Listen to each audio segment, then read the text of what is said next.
This is Sunday night. It's Bible Forum time. You're not here. You could be.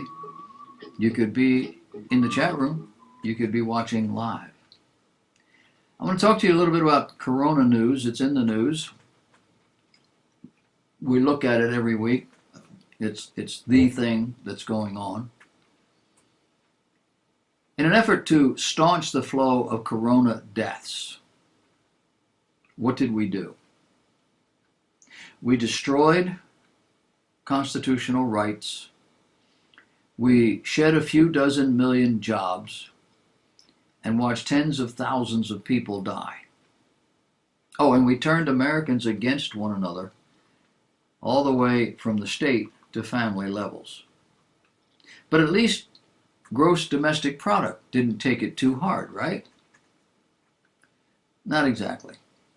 Commerce Department numbers released Thursday revealed that the U.S. economy shrank by a record 32.9%. A record means it's never happened before.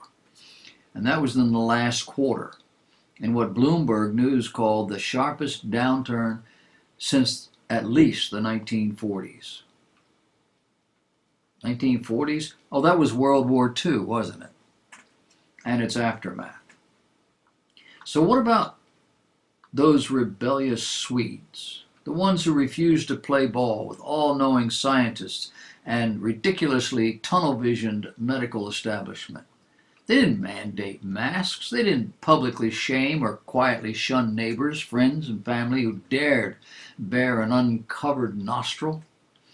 What has Sweden done? Sweden defied the so-called scientific consensus and has consequently performed exceedingly well compared to the U.S. As of Saturday last week, Sweden had registered 0.65 deaths per million per day, based on a 7-day rolling average. That's just over 0.5%. What have we done? Depending on your preferred method of calculation, we could casually say that's 7.8 times better than what the U.S. saw last quarter. Oh, and unemployment? Sweden's employment dropped 2.6%. The U.S. Bureau of Labor Statistics, meanwhile, reported unemployment in the U.S. shot up 11.2%, from 3.5 in February to 14.7 in April, before dropping to 13.3 in May and 11.7 in June as parts of the economy began to open. Before this, we were being told that everyone who wanted a job was working. The unemployment rate was a statistical 0. Then Corona came. The establishment panicked. The liberals jumped at the chance to wound Trump, and the nation came to a halt. What if we don't? Was the cry. What if we do? Masks are minimally successful, but they give the fearful something to hang on to, something to do.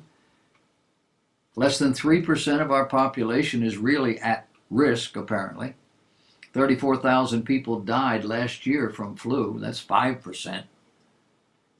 As of June 30th, just over 125,000 Americans have died from corona. 2.5 million have been infected, and nearly 80% of American deaths from this disease occur in people over 65 years of age. Nursing homes have accounted for 42% of all corona deaths. Black Americans, 12% of our population, are just over twice as likely to die than are others. 26,747 of them, or 2.3%. What looked like a downturn in new cases back in May jumped up in June as people got tired of being locked up.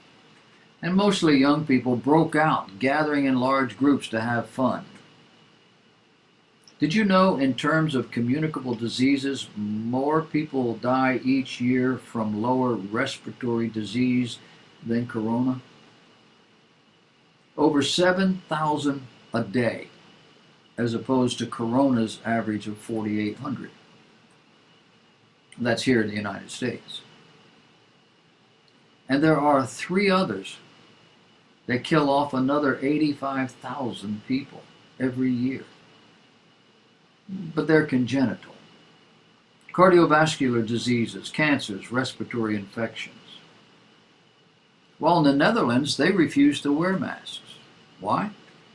They found that there is no clear evidence that doing so would slow the spread of this virus. So how's that working out? They opted for a solution that includes more physical distancing. Why?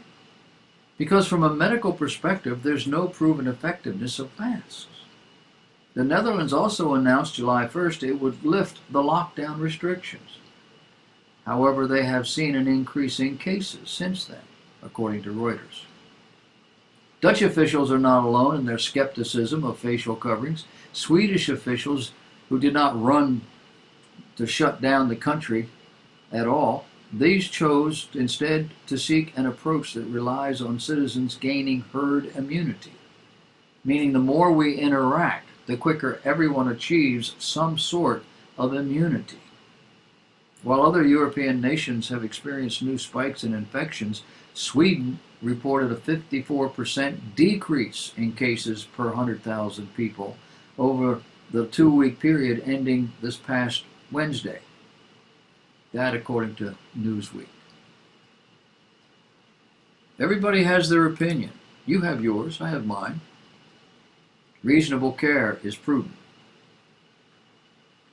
Fear-mongering is not helpful at all.